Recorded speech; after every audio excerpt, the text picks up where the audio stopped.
Eu queria mostrar aqui no telão, novamente, se o ministro me permitir um momento, os dados de Rio de Janeiro. A gente vai ver a diferença das informações. Bom, aqui é o telão do Rio de Janeiro. A gente faz a seguinte pergunta para a Secretaria Estadual de Saúde do Rio. Quantos casos de microcefalia confirmados o estado do Rio tem? E a Secretaria me responde 252. Se eu faço a mesma pergunta ao Ministério da Saúde, consultando a tabela mais recente publicada pela pasta, a resposta é 2. Essa discrepância, Cris, ela prova a fragilidade, sim, dos dados do Ministério da Saúde. Bom, ministro, eu vou voltar mais uma vez com o senhor. A gente viu os dados de São Paulo. Não há nenhuma fragilidade dos dados do Ministério da Saúde.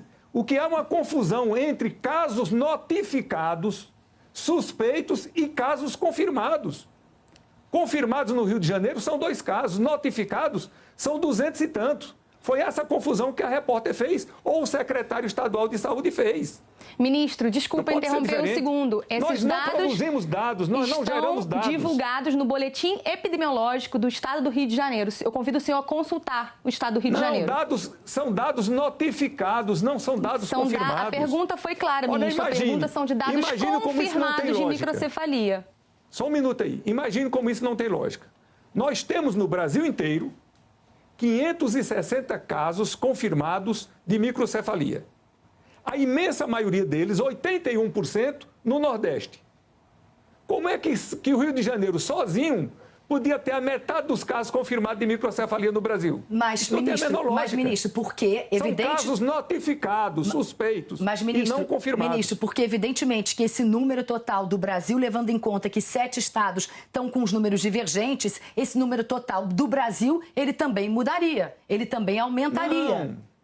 Não são divergentes, Cristiane. O problema é que está havendo uma confusão entre casos notificados, que é dado simplesmente pela medição do perímetro craniano, e os dados confirmados. Como eu disse para você, menos de 40% dos casos notificados estão sendo confirmados com microcefalia.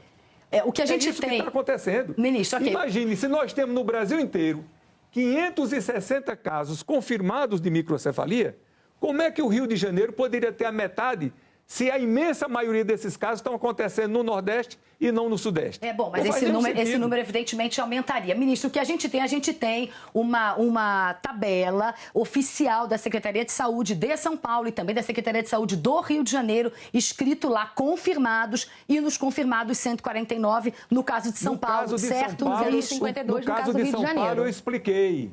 No caso de São Paulo, é porque esses dados não chegaram ao Ministério da Saúde. Ministro, o mesmo com o Pará, o mesmo com o Rio de Janeiro, o mesmo com Sergipe, com Alagoas. Eu convido o senhor a solicitar os boletins estaduais, um a um, como foi feito pela agência Lupa. O senhor vai ver a diferença e vai constatar que há uma fragilidade. Isso, porque os dados que nós temos, nós não produzimos dados. Nós só recolhemos os dados que vêm dos estados e publicamos. Então não seria correto o senhor checar os dados para ver se o que está sendo passado ao Ministério tem realmente base no que está sendo computado nos estados, ministro? Não, são os estados que confirmam para a gente, que repassam os dados. Então, se o estado estiver errando, o Ministério erra também? Alguém fez a confusão, ou a repórter fez, ou o secretário estadual de saúde fez. Porque o Rio de Janeiro não tem 253 casos confirmados de microcefalia, nem poderia ter. Porque a grande maioria dos casos de microcefalia, 81% estão concentrados no Nordeste. O estado que tem o maior número de casos é Pernambuco. Então, não poderia, de 560 casos confirmados, não podia ser a metade do Rio de Janeiro. Isso não faz o menor sentido. Aí são casos notificados. Estão no meio de 5.600 e não no meio desses 560 que foram confirmados até agora. Os dados estão corretos. Nós apenas publicamos os dados que os secretários estaduais de saúde mandam para a gente. O que houve foi uma confusão, ou da repórter, ou do secretário, entre casos confirmados e casos notificados, só isso. Mas não é a isso que eu me refiro, ministro. Natural. Eu me refiro com relação específica à última tabela, do dia 23. É evidente que ela precisa de correção. Não precisa de correção. Precisa só os estados, por exemplo, São Paulo. O que é que precisa São Paulo fazer? Passar esses dados que o doutor Davi Uip disse aí, de 140 casos confirmados e passa esses casos para a gente, só isso. Esses dados nós não publicamos porque não chegaram a nós. Não tem sentido da gente receber os casos de todos os estados do Brasil e a gente publica todos os dados que recebemos de todos os estados. E aí nós não publicamos de São Paulo. Por quê? Não tem sentido. Nós não publicamos os casos de São Paulo porque eles não chegaram a nós, só isso.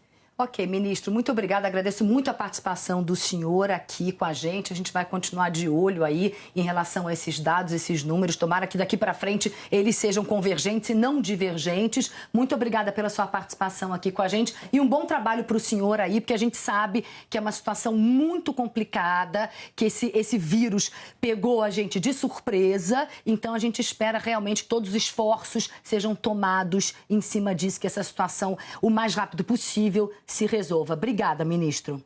Obrigado a vocês. O senhor acha que o governo negligenciou a doença? Acho que não. Eu acho que não, porque todos nós fomos tomados de surpresa. Doutor Drauzio, muito obrigada. Eu fico extremamente agradecida do senhor ter passado aqui esse primeiro jornal inteiro com a gente. Muito obrigada, foi uma honra. Muito obrigada pelas explicações também. Cris, muito obrigada pela sua estreia aqui com a gente. Você volta na quarta-feira, certo? Quarta-feira, sem dúvida. Obrigadíssima, então.